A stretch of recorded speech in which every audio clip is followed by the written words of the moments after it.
Today we're going to be going through how you can be making $200,000 in 3 minutes in GTA 5 Online. Hope you guys are having a fantastic day. It is Friday and we're coming into the weekend, so I just want to say have a great weekend. If you guys are new around here, let me know, and also, don't forget, hit the subscribe button, turn on all post notifications. So the weekly time trial is Pillbox Hill. How you can start this is just press right on the D-pad and then take a right and make your way outside here. Make sure you've got your GPS set to the location or the destination that we're going to.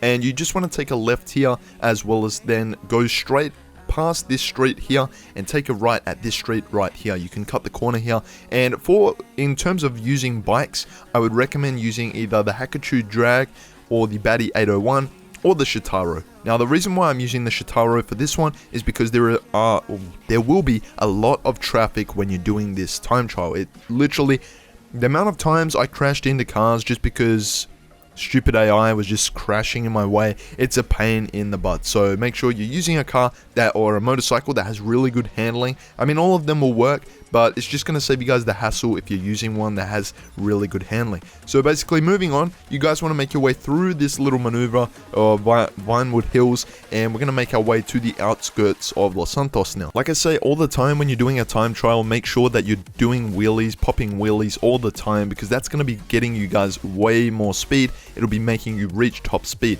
But as we get to this part here, it is very tempting to take a right and go off the track, but trust me, we're going to do that right now. Take a left, take a right through that chicane, and at this point we're going to jump over the top and just glide a little bit so you land on the road like I did here, and then jump back off onto the dirt here, onto the grass area and all the hilly stuff, and just basically just try to bounce your way eventually over this hill. Like, I know it can be a little bit rocky and it can be very slow, but trust me, we're going to finish this with ease. You're going to see, follow this little path here and then take a left. Eventually we'll jump down and we will be back on this path.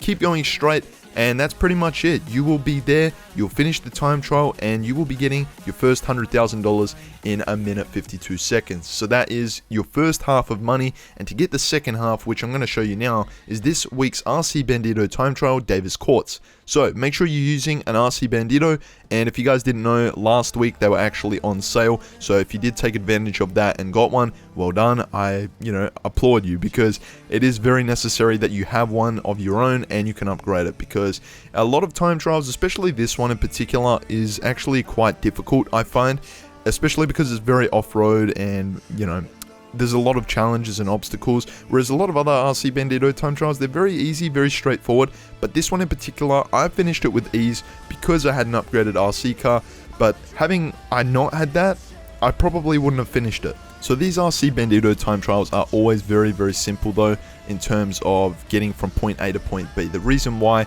is because you've got checkpoints, so you don't actually have to do what you do in a normal time trial, which is find your own way there. With this one, you have checkpoints, so it's very straightforward. And all I would say in terms of tips is just try not to overdrive the RC car. Like, just be very gentle, just be on the throttle, like just feather the throttle, take the corners nice and calm, don't take sharp turns because you're going to spin out, especially being on the off-road stuff. And if you've got tires or wheels like I do, which is definitely not designed for off-road, where it's more road, I mean, that's a little bit more of a disadvantage, but still, you're gonna get it done, all right? And my tip here is, when you get to this point, just use your boost. If you have the vertical jump over that, because if you don't, you can actually spin out very, very easily and just flip. But there you go, we finished it, and already another $101,000. So, ladies and gentlemen, that's gonna wrap the video up there. $200,000 in 3.5 minutes. Hope you guys enjoyed. If you want to see more, let me know, and I'll see you guys in the next one tomorrow. Peace.